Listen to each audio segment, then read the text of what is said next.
नमस्कार दोस्तों, स्वागत है आप सबका धनक हिंदी स्टोरीज में। आज मैं आप सबके लिए लेके आई हूँ सास बहू की एक कहानी। बहू बहू होती है और बेटी बेटी। तो चलिए आइए शुरू करते हैं। संगीता, मैं तुम्हें यह नहीं कहूँगी कि मैं तुम्हें बहू नहीं बेटी ही मानूंगी। बेटी बेटी होती है और बहू बहू होती है।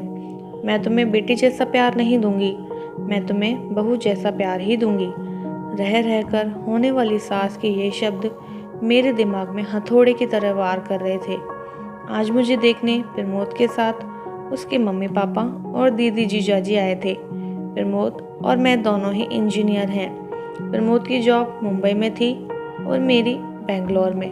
प्रमोद मेरी बुआ जी के दूर के रिश्ते में कोई लगते थे। बुआ जी और फूफा जी प्रमोद की और उनके परिवार की तारीफ करते थकते नहीं थे। प्रमोद की मम्मी की तो बुआ जी इतनी तारीफ कर रही थी जैसे कि वो खुद इंजीनियर हैं। पति और बेटा दोनों इंजीनियर हैं, तो जाहिर है कि पैसों की कोई कमी नहीं है। लेकिन घमंड नाम की कोई चीज़ उनमें नहीं है। लड़ाई झगड़ा करना तो उन्हें आता ही नहीं। उलट उनकी हमेशा यही कोशिश रहती है कि उनकी वजह से किसी का दिल ना दुखे। खुद इंजीनियर होने के बावजूद और इतना पैसा होने के बावजूद खाना वे स्वयं ही बनाते हैं। सिर्फ सब्जी आदि काटने के लिए काम वाले की सहायता ले लेती हैं।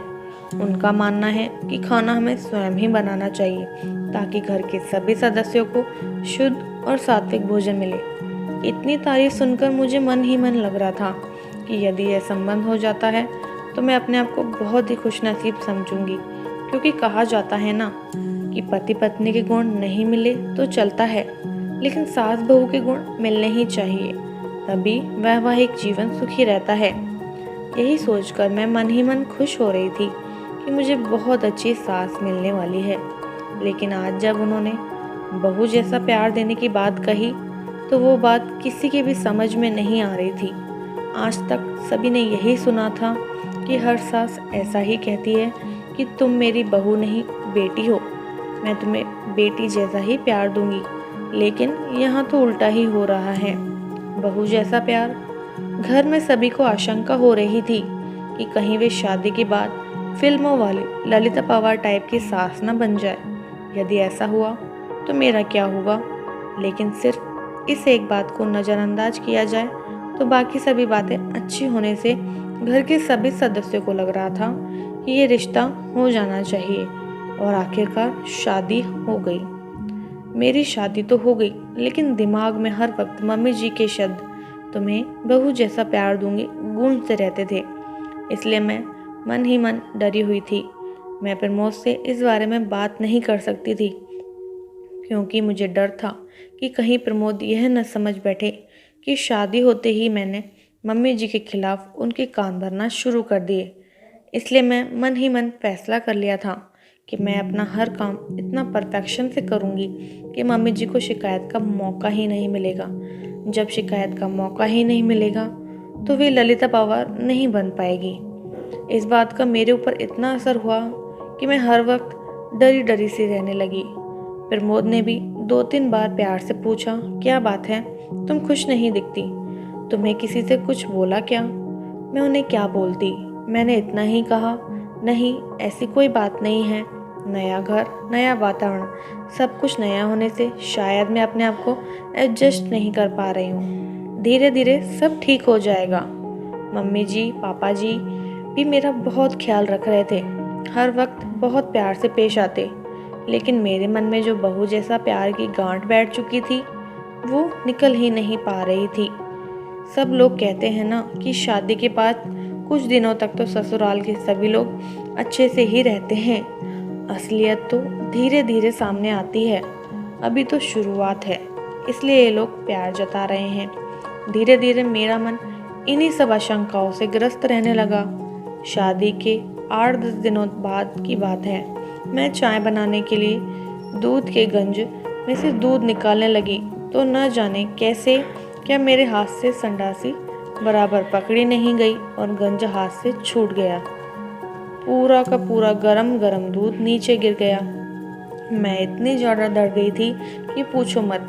कहाँ तो मैं सोच रही थी कि मैं हर काम पूरी परफेक्शन से करूँगी, और कहाँ ये दूध। उसमें भी खास बात यह थी कि दूध वाला दिन में सिर्फ एक बार ही दूध लाता था।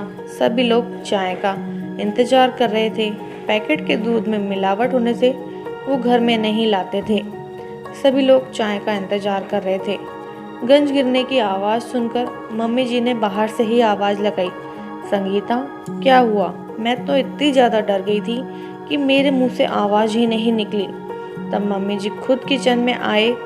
मम्मी जी को सामने देखकर मैं डर के मारे कांपने लगी।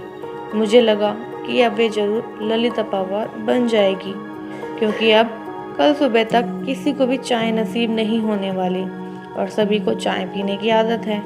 मम्मी जी ने गिरे हुए दूध की तरफ और मेरी तरफ देखा और मैं बम फटने का इंतजार करने लगी। बस अब बम फटा, अब फटा। लेकिन ये क्या, बम तो फुस से निकला। मम्मी जी मेरे पास आए और बोले, कोई बात नहीं है संगीता, तुम इतनी डर क्यों रही हो?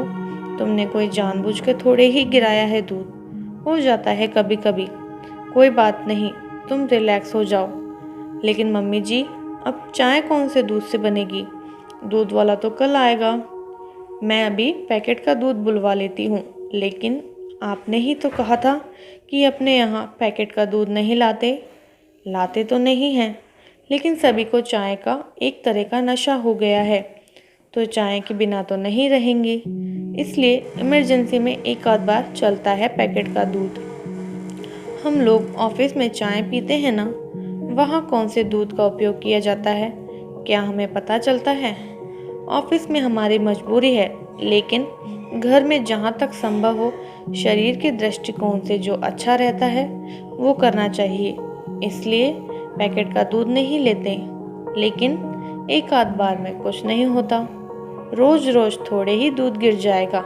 अब तुम रिलैक्स हो जाओ। मैंने मन में सोचा। मैं फिजूल ही डर रही थी। मम्मी जी तो कितने अच्छे हैं। लेकिन दूसरे ही पल सहेली की बात याद आ गई कि ये सब चोचले शादी की शुरुआत में ही होते हैं, आगे आगे देखना होता है क्या। यह बात याद आते ही फिर से मेरे मन में वही डर समा गया। दो एक बार और इसी तरह की छोटी छोटी गलतियां हुई, लेकिन तब भी मम्मी जी ने मुझे प्यार से ही समझाया। 4-5 महीने के बाद की बात है। सभी को पालक पनीर की सब्जी बहुत पसंद थी। आज रविवार की सभी की छुट्टी होने पर पालक पनीर की सब्जी बनाने का तय हुआ।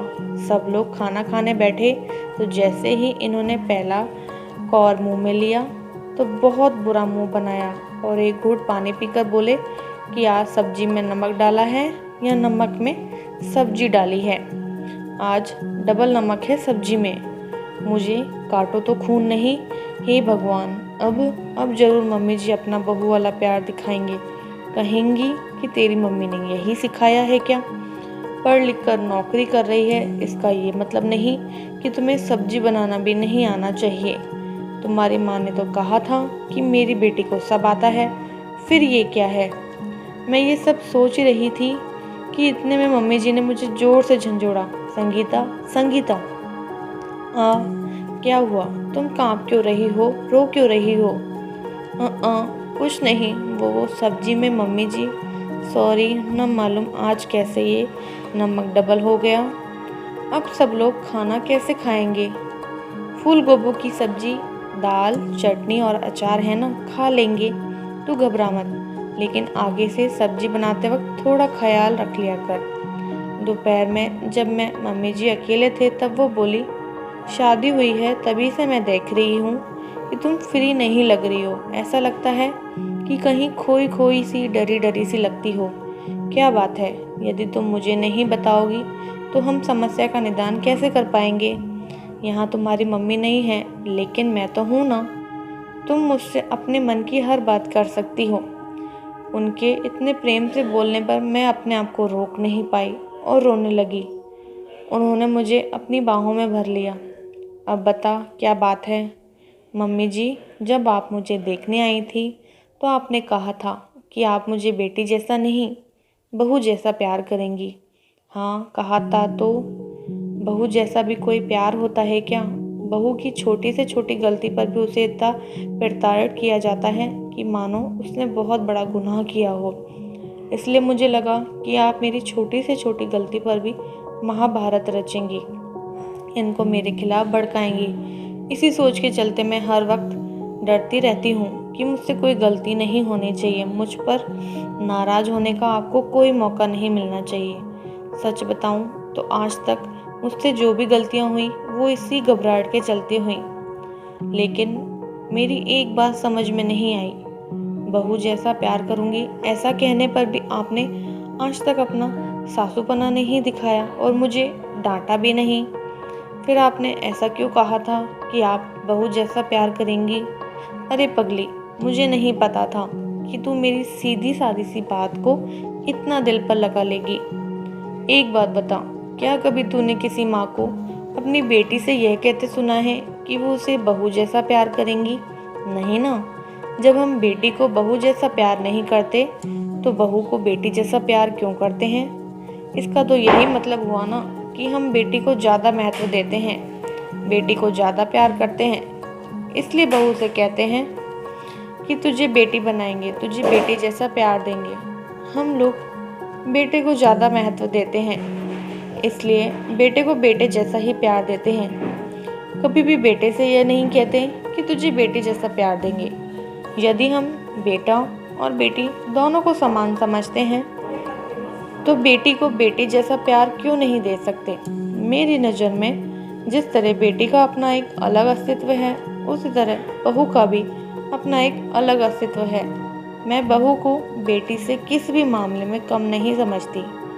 इसलिए मैंने कहा था कि मैं तुम्हें बेटी जैसा नहीं, बहू जैसा प्यार दूंगी।